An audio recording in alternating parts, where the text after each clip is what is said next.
Cold open January 30th, 1943, 25,000 feet above Berlin.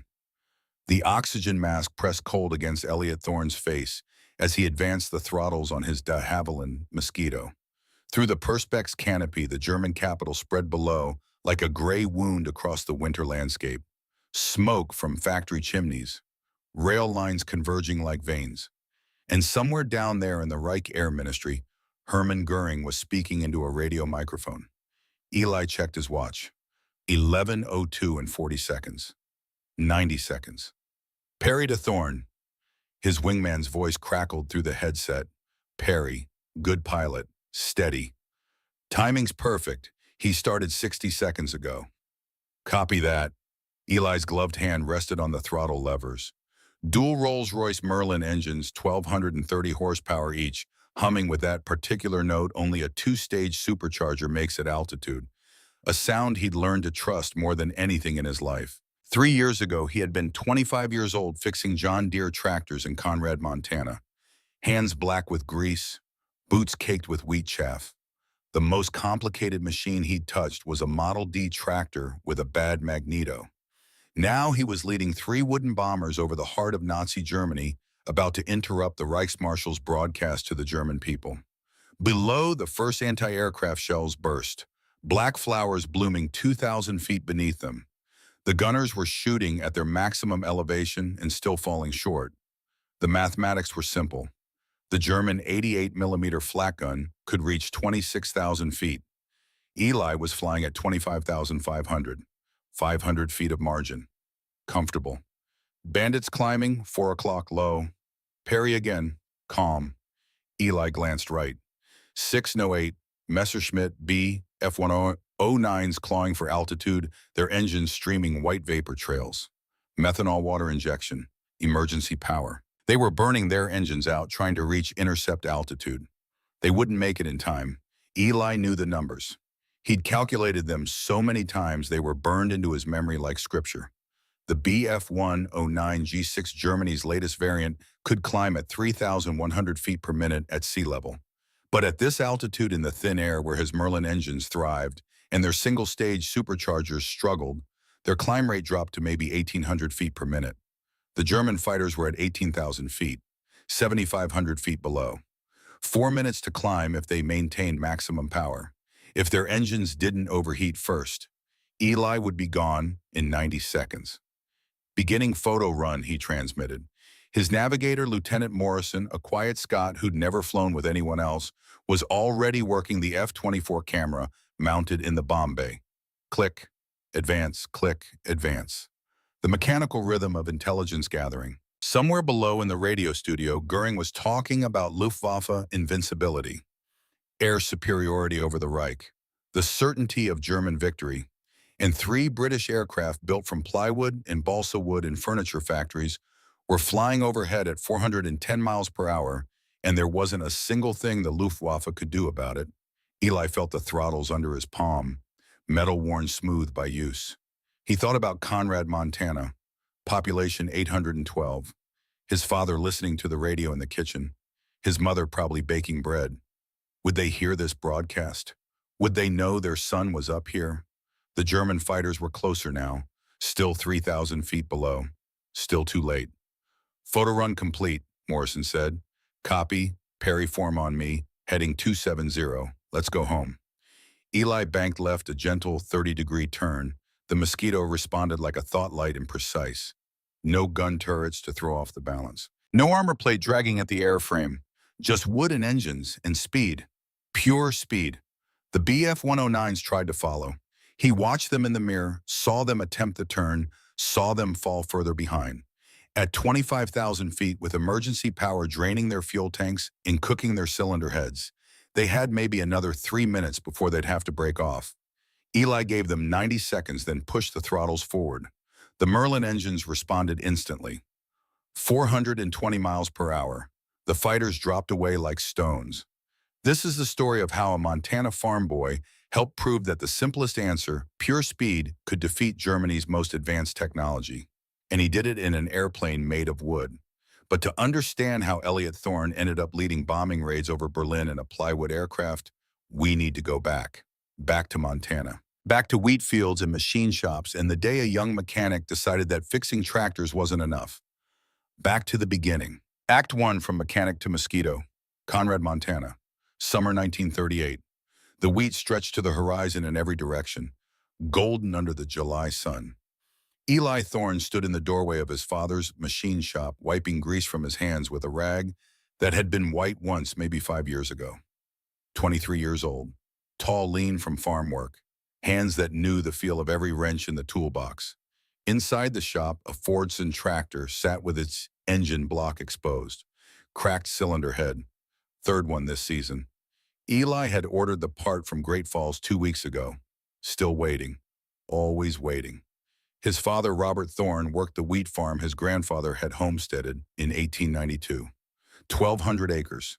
Good land when the rain came, brutal when it didn't.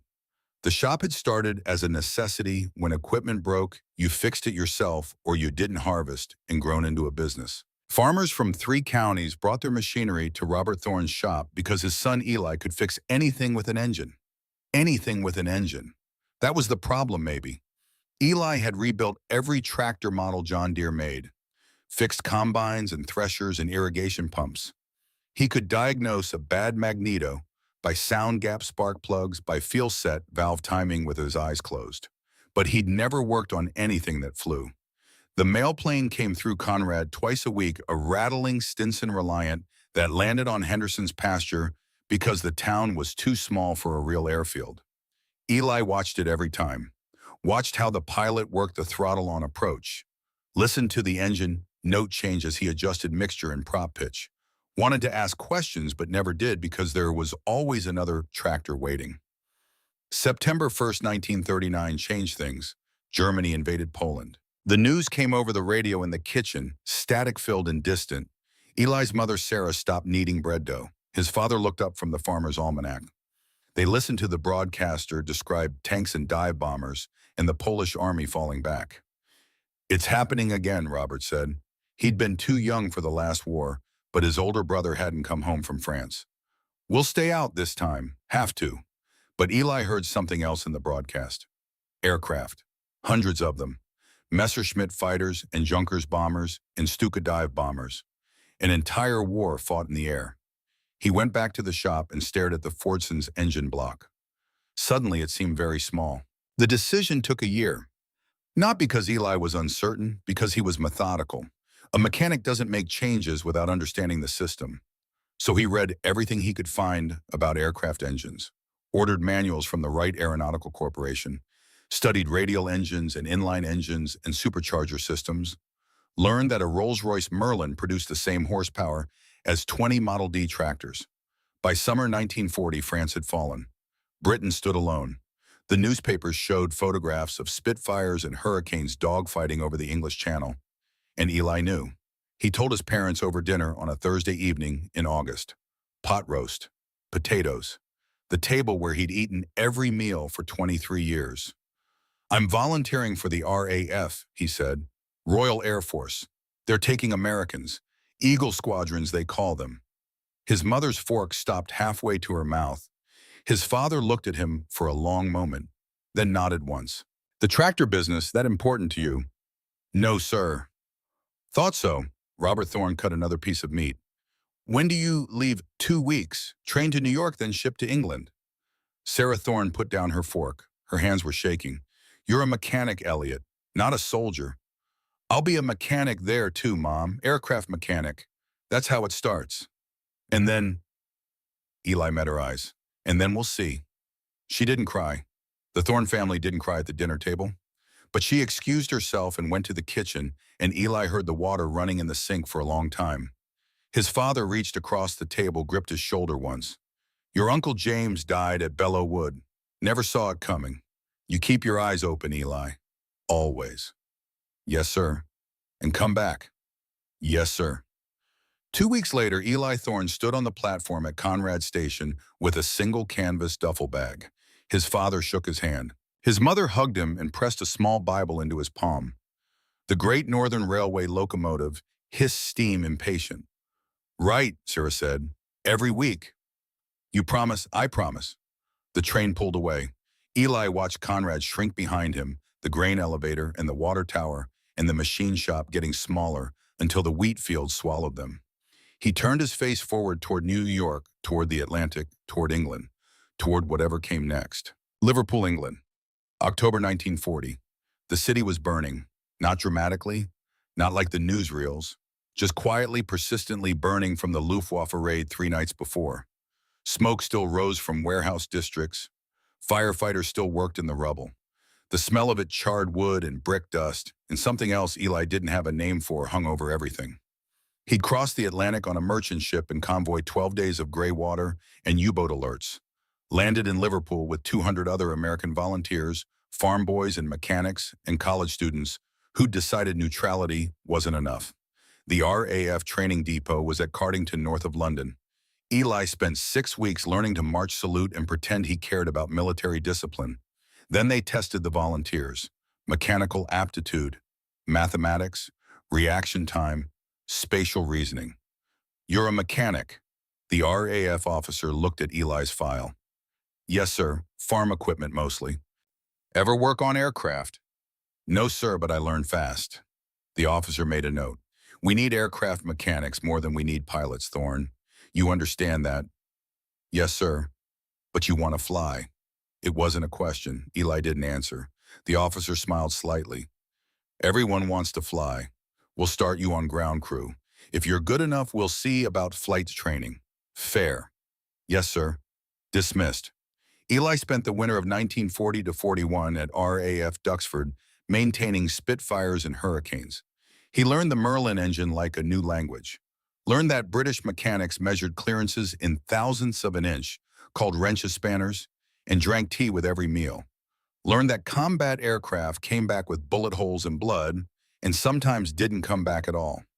He also learned to fly. Not officially, not at first, but pilots talked to good mechanics, and good mechanics who wanted to learn could find instructors. Flight Lieutenant Carver, a Hurricane pilot with 14 victories, took Eli up on a Sunday morning in February. "Ever handled a stick?" "No, sir." "All right, watch first." Carver took the Hurricane up to 8,000 feet and showed Eli the basics: straight and level, gentle turns, climbs, and descents. The aircraft responded to touch like nothing Eli had ever experienced, not like a tractor with its heavy controls and delayed response. This was immediate, precise, alive. "Your turn," Carver said. Eli's hands found the stick and throttle. His feet found the rudder pedals. And something in his mechanic's brain, the part that understood how things worked, how systems responded to input, how metal and fuel and air combined to create motion, that part understood flying instantly. "You're a natural," Carver said after 20 minutes. "Apply for pilot training. They'll accept me. With your mechanical knowledge, they'd be fools not to." 3 months later, Eli Thorne was accepted into RAF pilot training. 6 months after that, in September 1941, he received his wings. The war had moved beyond the Battle of Britain by then. The Blitz had ended. The Luftwaffe had turned east toward Russia. But Britain needed pilots, needed bombers, needed every advantage they could find, and they were building something new. RAF Marham, Norfolk, September 1941. The aircraft sitting on the tarmac looked like a mistake. Eli stopped walking and just stared. Twin engines, yes. Tail configuration, normal. But the fuselage was too smooth, too sleek, without the rivets and panel lines of aluminum construction. And the color was wrong, a deep blue that seemed to shift in the afternoon light. "That's it?" he asked. Squadron Leader Barnes, his new commanding officer at 105 Squadron, nodded. "De Havilland Mosquito, Mark II photo reconnaissance variant. What do you think? It's made of wood." "Plywood, to be precise. Ecuadorian balsa core, Canadian birch facings, bonded with casein adhesive, laminated in sections formed over molds. Furniture factories build them." Eli walked closer, ran his hand over the fuselage, smooth, warm in the sun. He rapped it with his knuckles. Solid, dense, nothing like the flimsy plywood he'd used to patch barn roofs back in Montana. "Why would—" Barnes lit a cigarette. "Aluminum shortage. At least that's what de Havilland told the Air Ministry. Truth is, Jeffrey de Havilland wanted to build the fastest bomber in the world, and wood was lighter than metal for the same strength. No rivets to create drag, no heavy gun turrets, No armor plate, just speed. How fast? 380 miles per hour at 15,000 feet. 410 at 22,000. Faster than any fighter the Germans have. Eli looked at the twin Merlin engines. Same basic design he'd maintained at Duxford, but these had two-stage, two-speed superchargers, intercoolers, high-altitude modifications. No defensive guns, he said. None. So if a fighter catches us, it won't. Barnes dropped his cigarette, crushed it under his boot. That's the theory. Speed is our armor. Speed is our defense. If we're faster than their fighters, they can't shoot us down. Simple. Eli thought about that. Thought about the mathematics. A pursuing fighter had to be faster than the target to close range. If the target was faster, pursuit was impossible. Not difficult. Impossible. Has it been tested? He asked. First operational sortie was 2 weeks ago. Flight Lieutenant Perry flew reconnaissance over Brest. German fighters scrambled. Couldn't get within firing range. Perry completed his mission and came home without a scratch. And you want me to fly one? You're a mechanic who became a pilot. You understand engines. You understand how things work. Barnes gestured at the Mosquito. This thing works differently than anything else in the RAF. No gunners to coordinate with. No formation flying for mutual defense. Just you and your navigator and 2 engines. If something goes wrong, you fix it yourself or you die. I need pilots who can think. Eli walked around the Mosquito, checked the control surfaces, examined the undercarriage, studied the engine cowlings. In his mind, he was already tearing it down. Understanding the systems, learning how to keep it flying. When do I start? He asked. Barnes smiled. Tomorrow. Perry will check you out. 10 hours of training, then you are operational. 10 hours. We need you in the air, Thorn. The Germans are building something in Norway, heavy water plant. Intelligence wants photographs, soon. That night, Eli wrote a letter to his parents, told them he'd been assigned to a new squadron. Didn't mention the wooden aircraft or the missions over Germany, or the fact that his survival would depend entirely on being faster than the enemy. Just wrote that he was fine, that the flying was good, that he missed Montana. He mailed the letter the next morning, then walked out to the flight line where Perry was waiting beside the Mosquito flight gear in hand. Ready to fly a piece of furniture? Perry asked. Eli looked at the sleek blue aircraft, at the twin Merlins, at the clean lines unbroken by gun turrets or armor. Thought about the mathematics of pursuit. Thought about 410 miles per hour. Yeah, he said. I'm ready. Perry grinned. Then let's see if you can keep up. The first time Eli flew the Mosquito, he understood why de Havilland had built it from wood. Weight. Every pound saved was a pound of performance gained. No gun turrets meant no electric motors, no ammunition, no gunners. No armor meant no steel plate around the cockpit. The wooden construction itself was lighter than equivalent aluminum framing. All that saved weight went into fuel capacity and structural strength. The result was an aircraft that climbed like a fighter and cruised like a racing plane. Perry sat in the right seat, navigator's position, talking Eli through the startup. Fuel pumps on, mixture rich, throttles cracked, mags to both. Eli pressed the starter button for the port engine. The Merlin cough settled into a smooth rumble. Then the starboard. The whole aircraft vibrated with restrained power. Throttles to 15 inches manifold pressure. Check temps and pressures. Oil pressure climbing, coolant temperature steady, every instrument showing green. Take her up to 5,000 feet. Standard climb. Eli released the brakes and advanced the throttles. The Mosquito accelerated down the runway faster than any aircraft he'd flown. Rotation speed came up quick, 115 miles per hour, and he eased back on the stick. The aircraft lifted off like it had been waiting to escape the Earth. Climb rate 2,000 feet per minute at sea level. Smooth, steady, the Merlin engines pulling without strain. At 3,000 feet, Eli leveled off and tried a gentle turn. The Mosquito responded instantly. No lag, no mushiness, just clean, precise control. Try some aerobatics, Perry said. She can handle it. Eli pulled into a loop. The wooden airframe took the G-load without complaint. Rolled inverted, tried a barrel roll. Everything smooth, everything controlled. Now try some speed, Perry said. Throttles to full power, level flight. Eli pushed the throttles forward until they hit the stops. The Merlin engines wound up to 2,850 revolutions per minute. Manifold pressure climbed to plus 12 pounds boost. The airspeed indicator spun clockwise. 250 miles per hour. 300, 320, 350. The Mosquito was barely trying. "Feels good, doesn't it?" Perry said. Eli didn't answer. He was calculating. At 20,000 feet maximum continuous power, the manual said he could reach 410 miles per hour. The Bf-109G, two Germany's standard fighter, topped out at 406. 4 miles per hour margin. It would have to be enough. "Yeah," Eli said finally. "Feels good." He flew for another 40 minutes learning the Mosquito's personality, how it handled in turns, how quickly it responded to throttle changes, where the stall speed lived. By the time he landed back at Marham, he knew the aircraft the way he knew the Fordson tractor back in Conrad, which meant he knew exactly what it could do. Perry climbed out of the navigator's seat grinning. "Well, when's the first mission? Day after tomorrow. Photo reconnaissance over Cologne. You'll fly wing for me. Not lead it, not yet. Learn the route first. Learn how the Germans respond. Then you can lead." Eli nodded. Made sense. A mechanic didn't rebuild an engine on the first try. You watched someone who knew the work, learned the sequence, understood the system. Then you did it yourself. "Fair enough," he said. That night, Eli lay in his bunk and thought about the mission. Thought about flying over Germany at 25,000 feet. Thought about Luftwaffe fighters scrambling to intercept. Thought about the mathematics that said they couldn't catch him. Numbers didn't lie, but he'd seen aircraft come back from combat with damage that shouldn't have been survivable. Seen pilots who shouldn't have made it home walk away from wrecks. Seen luck override mathematics more than once. The Mosquito was fast. The Germans couldn't catch it. Probably.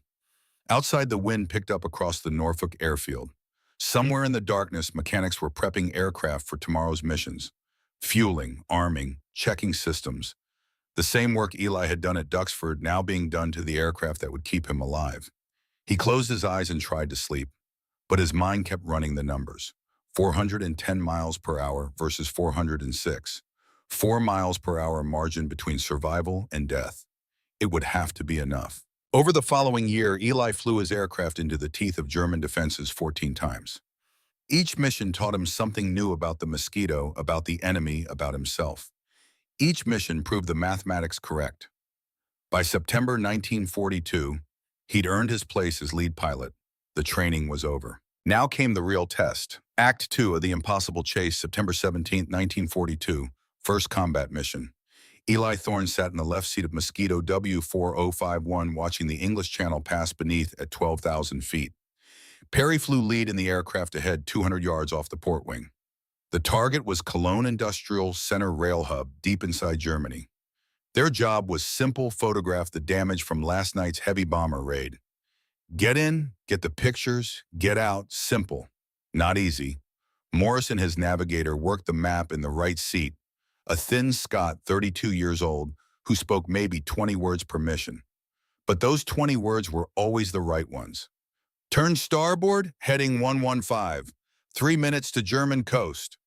Eli adjusted course, checked fuel, checked engine temperatures, checked the mirror mounted on the canopy frame that let him see behind without turning his head. Empty sky, good. The Dutch coast appeared ahead. Small towns, dikes, farmland that looked like Montana if Montana had been cut into pieces by water. Then they crossed into Germany and the landscape changed. Darker, more industrial, smoke from factories, rail lines everywhere. Flak batteries active, Morrison said. Climbing to 22,000. Eli pulled back on the stick and advanced the throttles. The Merlin engines responded with that supercharger whine he'd learned to love. Climb rate steady at 1,800 feet per minute. At 20,000 feet, he leveled off and pushed the throttles forward to maximum continuous power. The airspeed indicator climbed past 350, 380, 400. This was the speed that kept them alive. Ahead, Perry's Mosquito maintained formation. Behind, nothing but empty sky. The Germans knew they were coming. Radar had picked them up crossing the coast, but knowing and intercepting were different problems. Cologne ahead, 2 minutes. Morrison was already setting up the camera.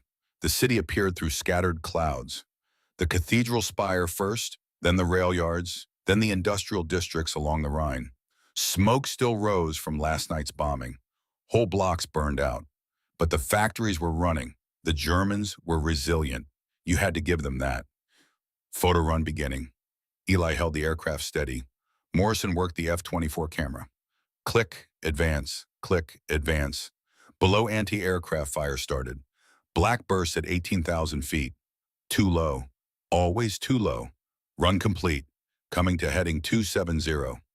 Eli banked left toward England. The mission had taken 12 minutes over German territory. No fighters, no interceptions, just flak that couldn't reach them and a clear run home.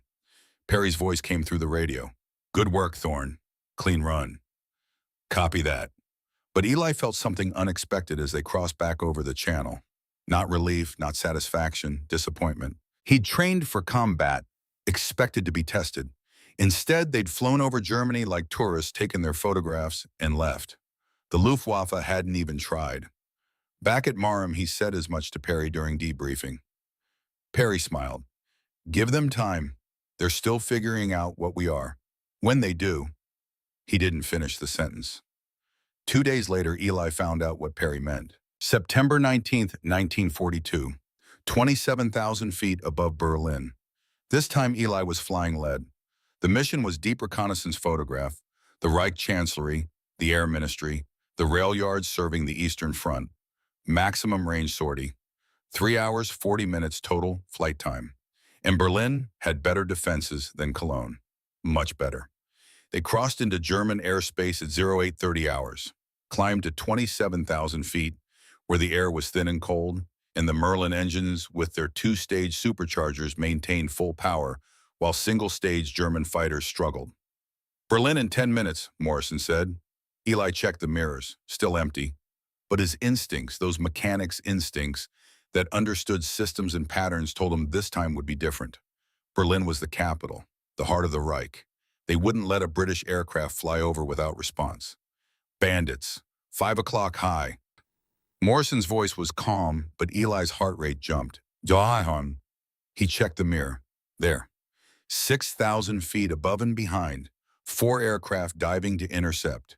Messerschmitt B F-109s. The silhouette was unmistakable. I see them. Eli maintained course, maintained speed. Watched the German fighters in the mirror as they dove, trading altitude for speed. They were trying the classic fighter tactic, get above the target, dive to build speed, make one high-speed pass. Good tactic against any other bomber. The BF-109s closed the gap, 5,000 feet, 4,000. They were committed now, diving at maybe 450 miles per hour. Fast, but not fast enough. They're not going to make it, Eli said. Morrison glanced back. How do you know mathematics? The lead German fighter, Eli could see the pilot now, could see the yellow nose paint marking him as an experienced pilot, pulled out of his dive at 28,000 feet. Tried to level off for a firing pass, but he'd bled off too much altitude in the dive, and now he had to climb back up while maintaining speed. Impossible. Eli watched in the mirror as the German fighter struggled to close the last 2,000 feet. Watched the pilot push his throttle forward. Watched white vapor start streaming from the engine. Emergency power methanol water injection. Watched the B F-109 gain, maybe 20 miles per hour. Still not enough. The German fighter held position for maybe 30 seconds, close enough that Eli could see the cannon barrels in the wings. 800 meters. Too far for accurate fire, especially at a target doing 420 miles per hour. Then the distance started opening. Slowly at first, then faster. He's falling back, Morrison said. Eli didn't answer. He was watching the German pilot's face in the mirror, watching the moment the man realized he was giving everything full throttle, emergency power, maximum climb, and still losing ground. Watching defeat happen in real time.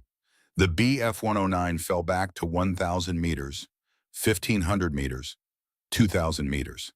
Then the white vapor stopped streaming from the engine. Emergency power shut down. Fuel exhausted or engine temperature critical. The fighter banked away, giving up the pursuit. The whole engagement had lasted 8 minutes.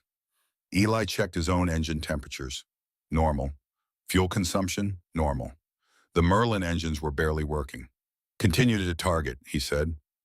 They completed the photo run over Berlin without further incident. The other 3 German fighters had attempted interception, but never got close. By the time Eli turned west for England, they'd given up. On the flight home, Morrison spoke more than usual. That pilot, the one who almost reached us, he was good. Yeah, but not good enough. No. Eli thought about the German fighter. Thought about the pilot who'd done everything right, good positioning, aggressive dive emergency power, and still failed. Not his fault. The numbers don't work for him. Explain. So Eli did, because explaining helped him understand it himself. At this altitude, his supercharger is single stage. Works great lower down. Up here, it's struggling. Our 2-stage superchargers maintain full power. He can't catch us. Morrison was quiet for a moment. Then they'll figure that out. They will, and it still won't work because the mathematics don't change. We're faster, period. But Eli knew it wasn't that simple. The Germans were smart, resourceful. They'd find some way to adapt. He just didn't know what yet. RAF Marham, October 1942. Eli was teaching. Squadron Leader Barnes had assigned him to brief new Mosquito pilots on pursuit mathematics. Half of them were experienced bomber pilots transitioning from Wellingtons and Manchesters. The other half were fighter pilots who couldn't understand why an unarmed aircraft would be safer than a gun-equipped fighter. Eli stood in front of 20 pilots in the briefing room, a blackboard behind him covered with equations. Closure rate, he said, that's what keeps you alive. Understand closure rate, and you understand why this works. He drew a diagram. 2 aircraft pursuer and target with vectors showing relative motion. Basic problem. German Bf-109 at 350 miles per hour chases a Lancaster bomber at 200 miles per hour. What's the closure rate? A pilot in the front row. Evans, transfer from Bomber Command, raised his hand. 150 miles per hour. Close. Convert to feet per second for practical use. 150 miles per hour equals 220 feet per second. That's how fast the gap closes. From 5 miles, 26,400 feet, the Bf-109 needs 2 minutes to reach firing range. Eli wrote the numbers on the blackboard. 2 minutes, plenty of time. The bomber crew sees the fighter coming, calls it out, gunners, track, target, everybody prepares. The fighter makes his pass, takes defensive fire, maybe gets a kill, maybe doesn't. Standard engagement. He erased the Lancaster's speed and wrote 300 miles per hour. Now, same Bf-109 at 350 chases a Mosquito at 300. Closure rate 50 miles per hour, 73 feet per second. Same 5-mile detection range now takes 6 minutes to close. 6 minutes of pursuit where the German pilot is at full throttle, burning fuel, overheating his engine. And that's assuming we don't do anything. Eli erased the Mosquito's speed and wrote 420 miles per hour. But we're not cruising at 300. We're at 420. The Bf-109's maximum sustained speed at altitude is 390. He's not catching up. He's falling behind. Negative closure rate, minus 44 feet per second. He let that sink in.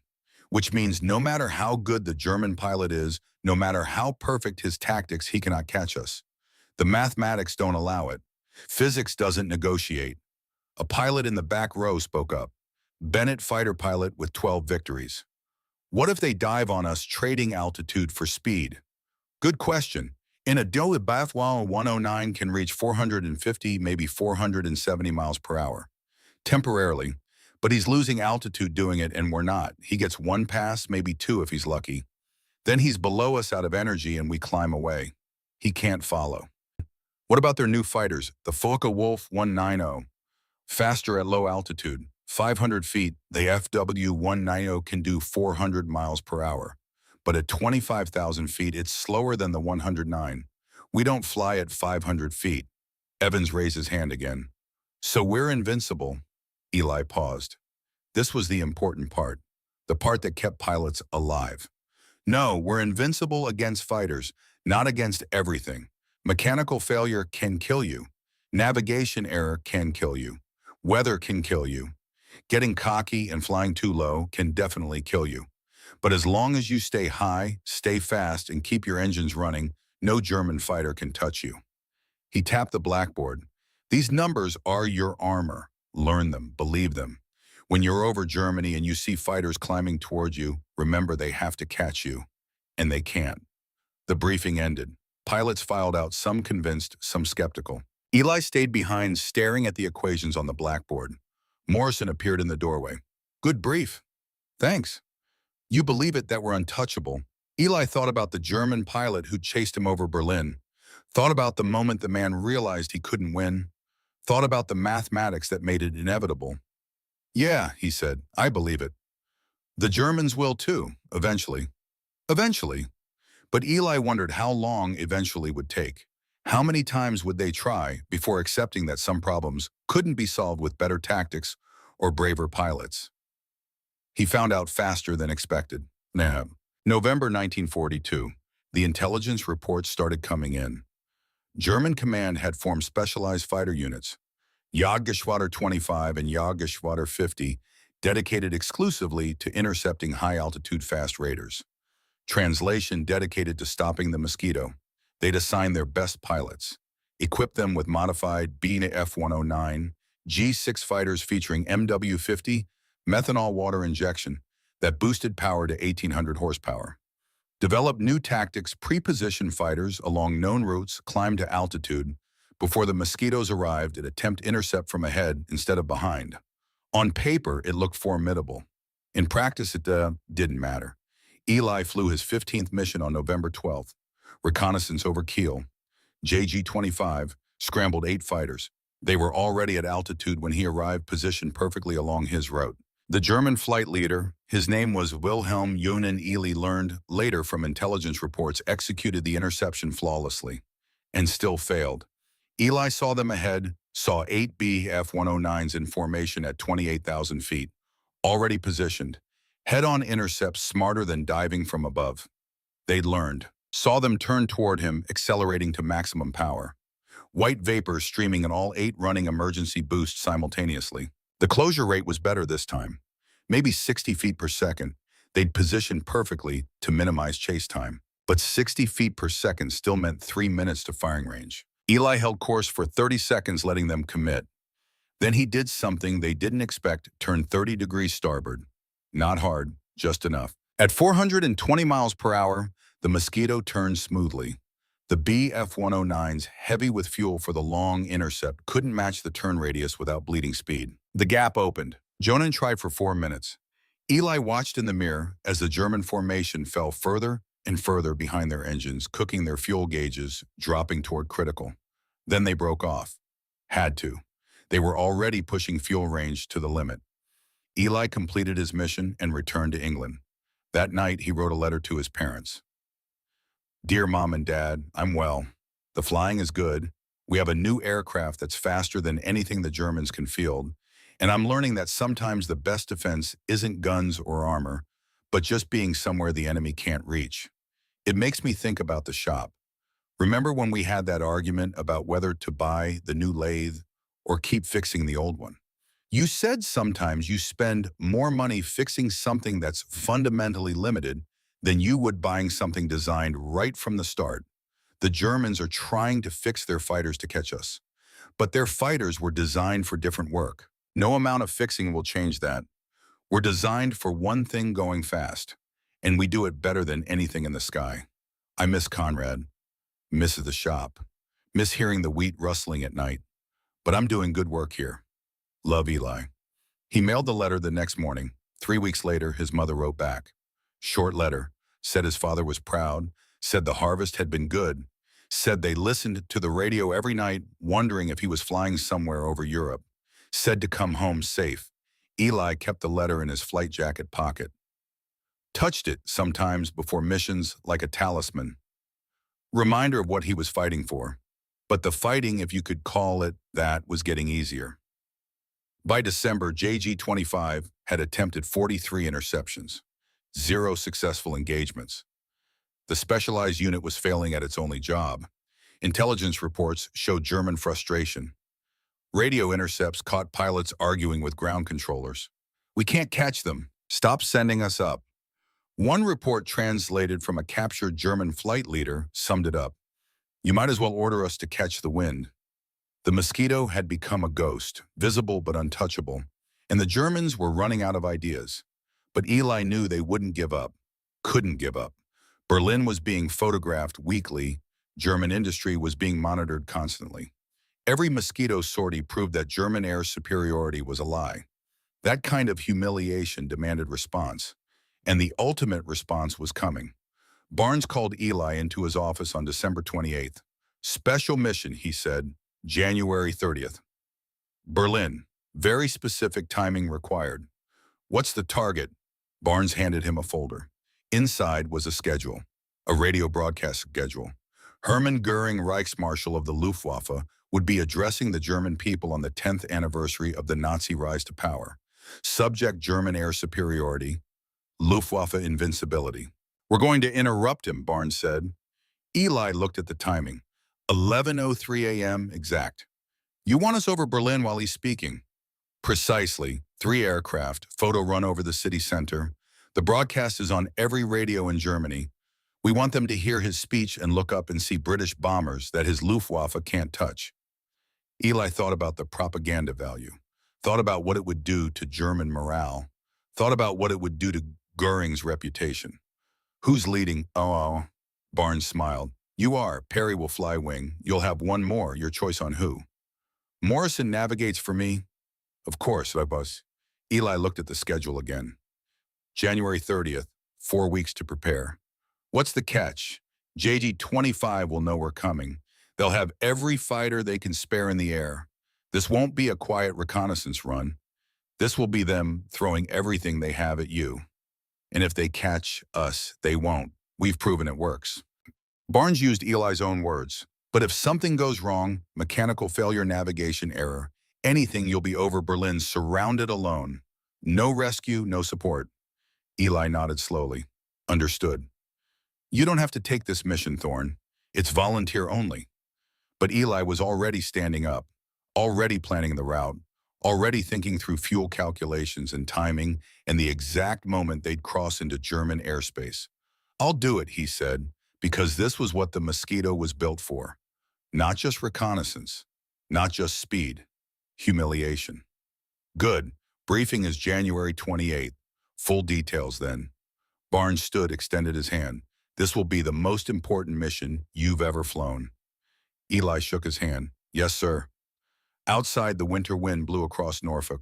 Mechanics worked on Mosquitoes under floodlights. The war continued in 1,000 places in 1,000 ways. But for Eli Thorne, it was about to focus down to one moment, one city. One mission that would prove once and for all that speed was the only armor you needed. He walked back to his billet thinking about Berlin, thinking about Goering, thinking about flying over the capital of the Third Reich while the Reichsmarshal promised Germany safety from British bombers.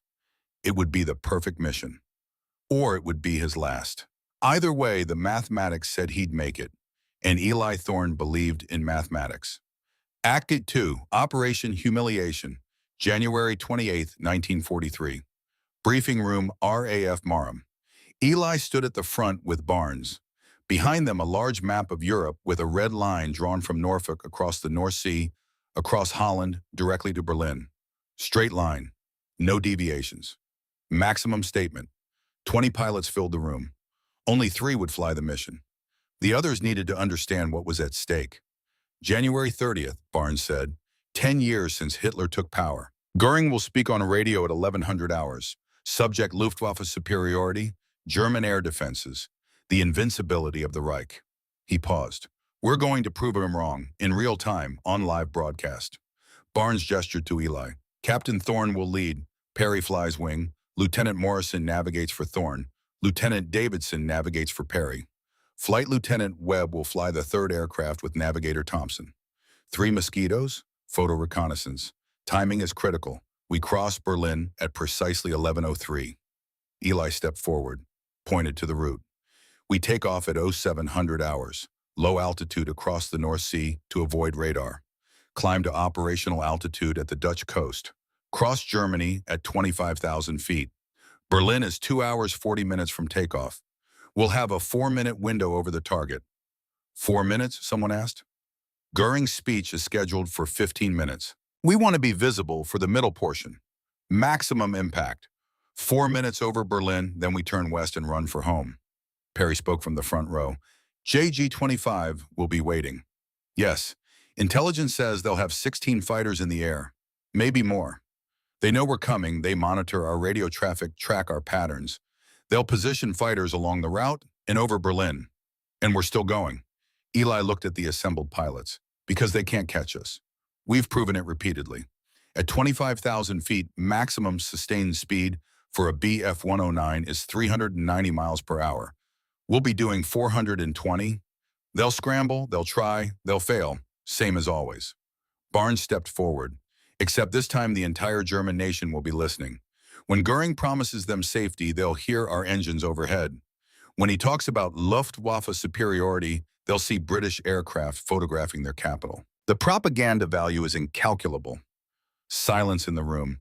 Then Evans raised his hand. What if something goes wrong? Mechanical failure, weather. Then we abort, Eli said. This mission only works if all 3 aircraft make it to Berlin and back. One missing, the story becomes Luftwaffe shoots down British bomber. All 3 succeed. The story is Luftwaffe helpless against British aircraft. We all make it or we don't go. What are the odds? Evans pressed. Eli thought about every Mosquito sortie flown by 105 Squadron. Thought about the operational data accumulated over months of missions. Thought about the statistics. 98% chance of success, he said. Based on operational data, we lose aircraft to mechanical failure, navigation errors, weather. Not to German fighters. In 4 months of operations, JG-25 has exactly 0 confirmed Mosquito kills. He let that number hang in the air. 0. Barnes dismissed the briefing. The 3 crews stayed behind: Eli Morrison, Perry Davidson, Webb Thompson. 6 men who would fly into the heart of Nazi Germany, while Hermann Goering promised the German people that such a thing was impossible. Last chance to back out, Barnes said. Nobody moved. Good. Weather forecast is clear. Cold front moving through tonight, but it'll pass by morning. You'll have clean skies over Berlin. Visibility 10 miles plus. Perfect conditions to be seen, Perry said. Exactly. Barnes looked at each of them. This mission will be remembered. Make it count. That night, Eli wrote another letter. Dear Mom and Dad, tomorrow I'm flying a mission I can't tell you about, but if it works, you might hear about it on the radio. You might read about it in the papers. I keep thinking about what Dad said before I left. Keep your eyes open. Always. I've kept them open. Seen things I never imagined. Done things I never thought possible. Flying a wooden airplane faster than the enemy can follow. Proving that sometimes the simplest answer, just go faster, is the right answer. If something happens tomorrow, I want you to know I'm not scared. The mathematics say we'll make it. And I believe in mathematics. Love, Eli. He sealed the letter but didn't mail it. Kept it in his jacket pocket. Would mail it when he got back. When? Not if. January 30th, 1943. 0700 hours. 3 Mosquitoes lined up on the Marham runway. Blue paint gleaming in the weak morning sun. Engines already running. Ground crew standing by waiting for the signal. Eli sat in W4051's cockpit running through pre-flight checks for the 3rd time. Morrison beside him already plotting their course. Behind them, Perry and Webb waited in their aircraft. Fuel house full, 450 gallons. Engines oil pressure green, temperature normal, mags checked. Weapons, none carried. The Mosquito was stripped even lighter than normal.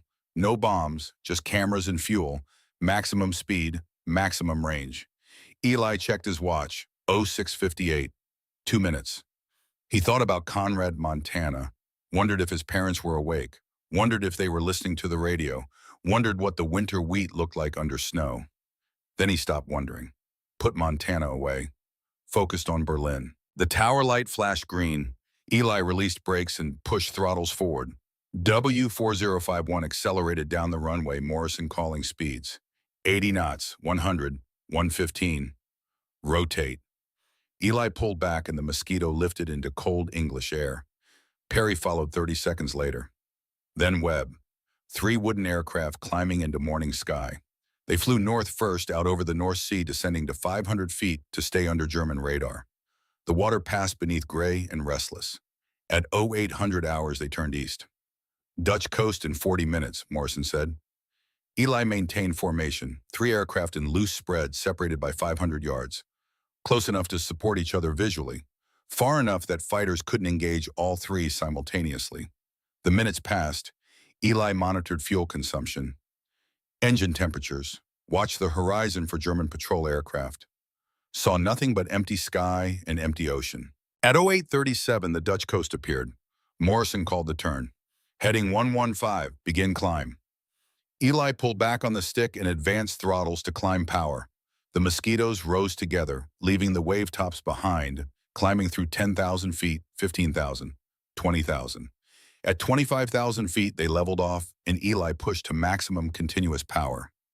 Airspeed 420 miles per hour. German border in 6 minutes, Morrison said. Eli checked the mirror. Empty sky behind, empty sky ahead. But somewhere ahead, JG-25 was scrambling. 16 fighters, maybe more. Their best pilots, their best equipment. Everything Germany had, all of it too slow. The German border passed beneath. Industrial towns, rail lines, rivers frozen white. And then Morrison spoke the words Eli had been waiting for. Bandits, 12 o'clock high, Angels 28. Eli looked up. There, high and ahead, 8 aircraft, Bf-109s, already at altitude, already positioned. Perfect intercept geometry. I see them. Maintain course. The German fighters turned toward the mosquitoes, diving to build speed. Classic tactic. Get above dive for speed, make one high-speed pass. Eli had seen it before, knew how it would end. The Bf-109s came down fast, maybe 450 miles per hour in the dive. For a moment, the geometry looked bad. They were going to reach firing position. Then they pulled out of the domain and tried to level off at 25,000 feet, and the mathematics took over.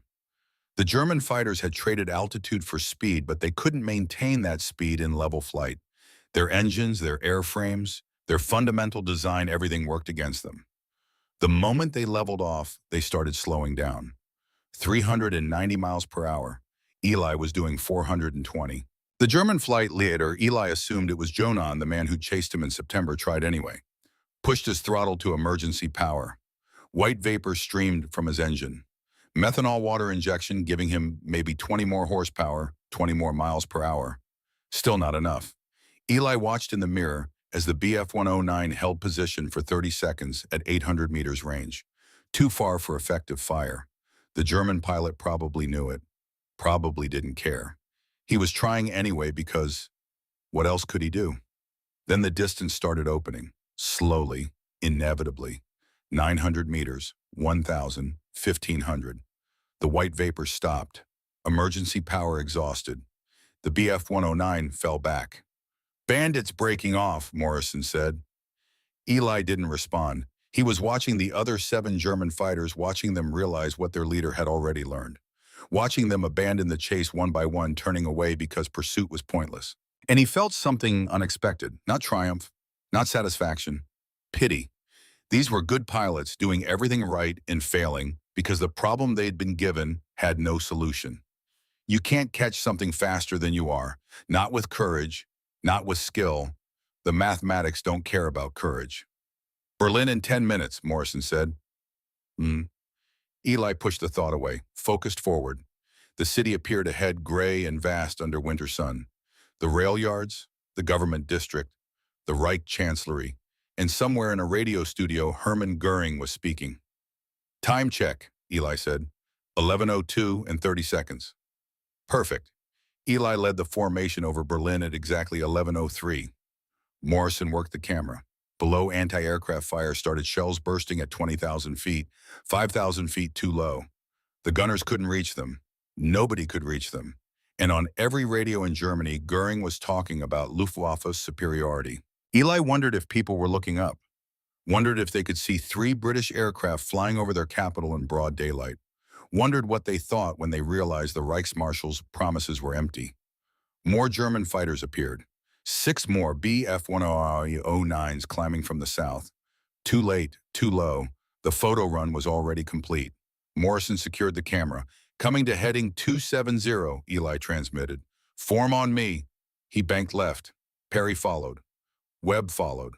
3 wooden aircraft turning west toward England, toward home, toward safety. And behind them, 16 German fighters watched them go. The flight home was uneventful. No more interceptions, no more attempts. The Germans knew it was pointless. At 1300 hours, the Mosquitoes crossed back into English airspace. At 1340, they landed at Marham. Ground crews were waiting. Barnes was waiting. Other pilots were waiting. Eli shut down the engines, climbed out of the cockpit. His legs were stiff from 4 hours in the cramped seat. Morrison climbed out after him, grinning. "We did it," Morrison said. "Yeah." Eli looked at the other 2 Mosquitoes. Perry was already out talking to his crew. Webb was doing post-flight checks. "We did it." Eli nodded slowly. The mission had worked exactly as planned. Maximum humiliation, minimum risk. He found Perry near his aircraft supervising post-flight checks. The man's face was tight, professional. But Eli had flown enough missions with him to read what wasn't said. "Stevens would have loved this," Eli said quietly. Perry nodded once. Didn't speak. Didn't need to. They stood there for a moment, 2 pilots who understood that mathematics could keep them safe from German fighters, but not from the random failures that killed good men. Then Perry walked away. But that night when he sat down to mail the letter he'd written, he couldn't do it. Because Perry's regular navigator, a man named Stevens, had been killed 4 days ago. Not on a combat mission, on a training flight. Engine failure on takeoff. The Mosquito had crashed and burned before the crew could escape. Mechanical failure. The thing Eli had warned about. The thing the mathematics couldn't protect against. He'd been flying with Perry for 5 months. Known Stevens? Liked him. Stevens had been 26 years old, engaged to a girl in Southampton, 3 weeks from his wedding, and he died in an aircraft crash that had nothing to do with German fighters or flak or combat. Just bad luck. Eli tore up the letter he'd written, started a new one. "Dear Mom and Dad, today we proved something important, but I also learned something important. We're invincible against the enemy, not against chance, not against fate. The mathematics keep us safe from fighters, but they don't keep us safe from everything. A good man died this week. Not because a German shot him down, because a mechanical part failed at the wrong moment. I'm still not scared of flying missions, but I'm starting to understand that survival is more complicated than I thought. The wheat doesn't care if you're a good farmer. Sometimes it fails anyway. Sometimes rain doesn't come. Sometimes the crop is perfect, and the price drops and you lose money anyway. Flying is the same. You do everything right, and sometimes it doesn't matter. But you keep doing it anyway. Love, Eli." He mailed the letter the next morning. 3 weeks later, his mother wrote back. Short letter, just one line that mattered. "Your father says the same thing about farming. You do the work and hope it's enough." Eli kept that letter in his pocket too, next to the first one. Reminders that some things you could control, some things you couldn't, and the only thing you could do was keep flying. Act 3, the final test. The missions continued through 1944 and into 45. Eli flew a reconnaissance over every major German city, photographed U-boat pens, tank factories, rail yards, airfields. Counted missions the way his father had counted harvests. Each one a success. Each one proof that speed was armor. By December 1944, he'd completed 63 operational sorties. 0 losses to enemy action. The Mosquitoes' record across the entire squadron was similar, hundreds of missions, fewer than 2% shot down by fighters. The Germans had given up on JG-25, disbanded it in November 1943 after 18 months of failure. 2 confirmed Mosquito kills total, both against aircraft suffering mechanical problems. The Luftwaffe had tried everything. New tactics, new aircraft, modified engines. Nothing worked. Until the jet. February 14th, 1945. Valentine's Day. Eli was over Bremen at 28,000 feet, photographing shipping in the harbor when Morrison spoke. "Bandit, 6 o'clock, high-speed closure." Eli checked the mirror, saw something that made his heart jump. Not a Bf-109, not a Focke-Wulf. Messerschmitt Me-262, twin-jet engines, swept wings. The future of aviation screaming toward him at 540 miles per hour, fast enough to catch the Mosquito. Finally, Eli's hands moved automatically. Throttles forward. Slight climb. Then he did something he'd never done before on a combat mission. He turned, not hard, not dramatic, just a steady 30-degree bank to starboard. The kind of turn the Mosquito could hold all day at 420 miles per hour. The Me-262 tried to follow. Tried. But at 540 miles per hour, turning wasn't gentle. It was brutal. High G-forces, high wing loading, high everything. The jet pilot had two choices: tighten the turn and risk overstressing the airframe, or widen the turn and lose position. He chose to widen. The Me-262 swept past overshooting by 3,000 feet. Eli rolled wings level and continued his turn, watching the jet try to reverse course. It was like watching a freight train try to turn around in a parking lot. Too much speed, not enough agility. The jet pilot gave up after one more attempt. Too much fuel consumed, too much risk. He turned for home. Eli completed his mission and returned to Marham. But he was thoughtful during debriefing. The jet is faster, he told Barnes, significantly faster.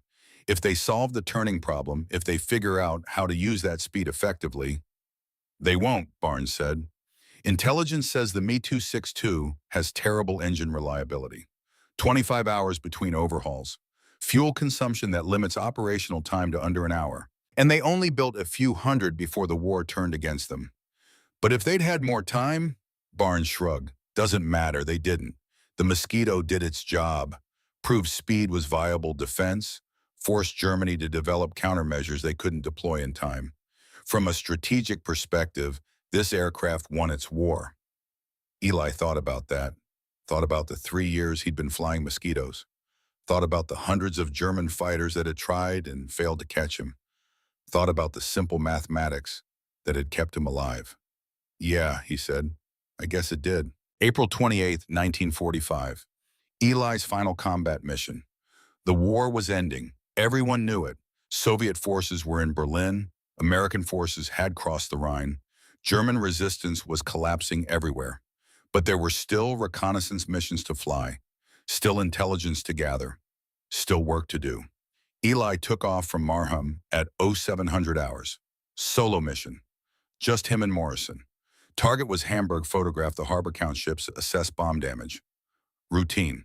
They crossed into German airspace at 25,000 feet. No fighters scrambled, no flak fired.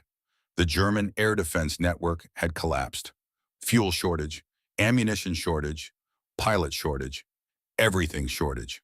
The Mosquito flew over Hamburg unopposed. Morrison took his photographs. Eli held the aircraft steady. Then they turned west and headed home. On the way back, Eli thought about his first mission, September 1942, over Cologne, expecting combat and finding empty sky. Thought about Berlin, about Goering's humiliation, about 3 years of proving that speed was enough. Thought about going home. Morrison, he said, yes. After this, after the war, what will you do? The Scot was quiet for a moment.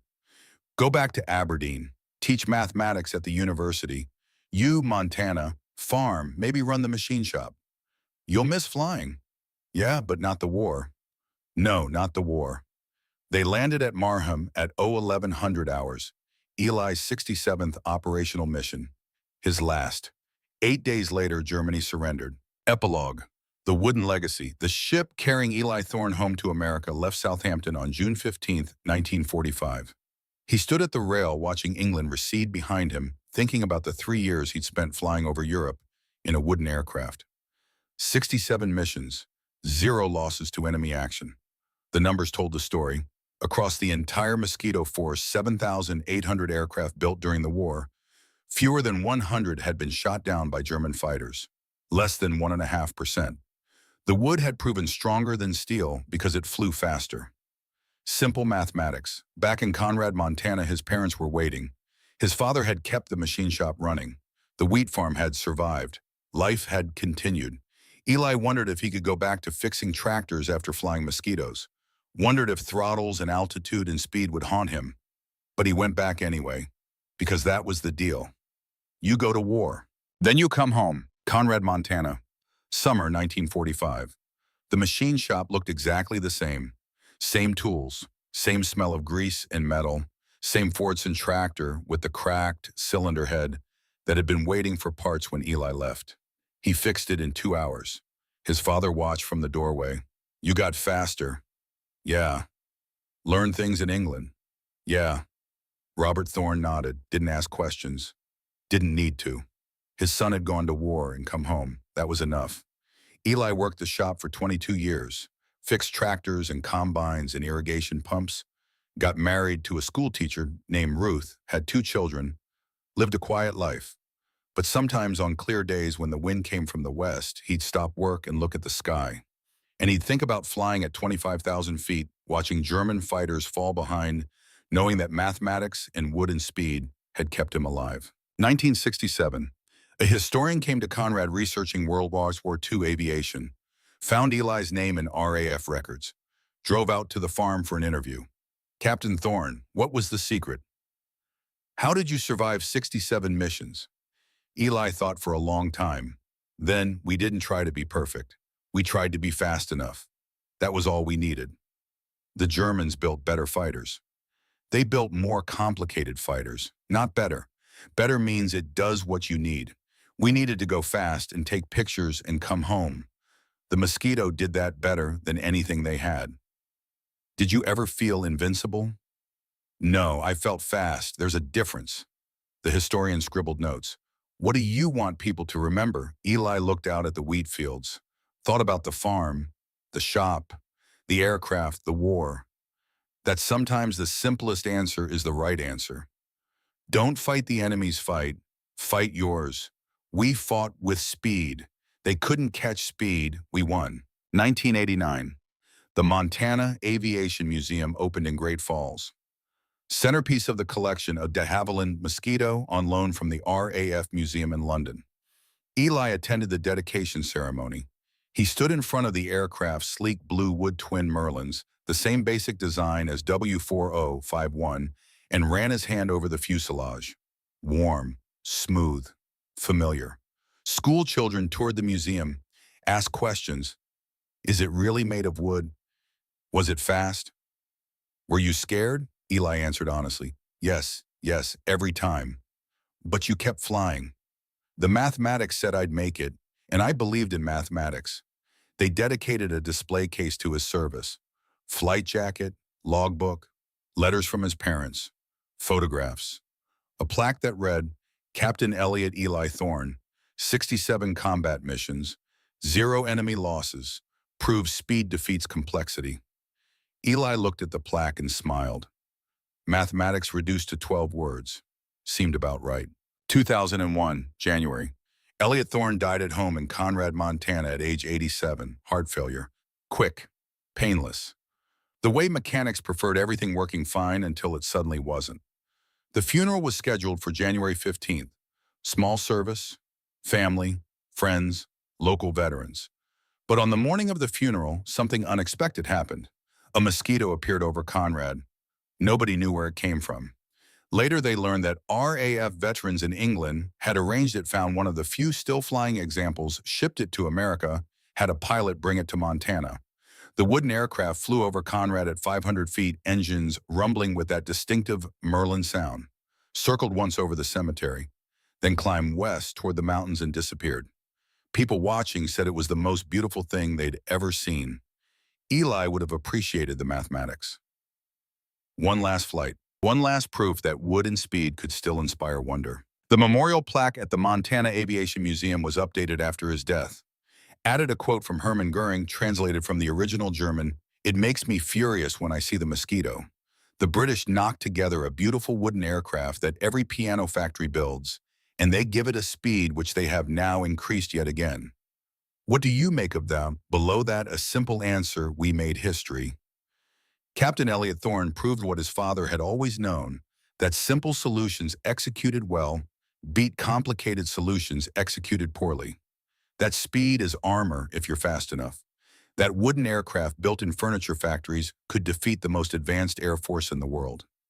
Not through superior technology, not through secret weapons, just through understanding what mattered: going fast and staying alive, and building something that did those two things better than anything else in the sky. The record stands 80 years later. 7,800 mosquitoes built. Fewer than 1.5% lost to enemy fighters. 67 missions flown by one Montana farm boy who learned that mathematics don't negotiate. The wooden warrior had done his work, and the work was enough.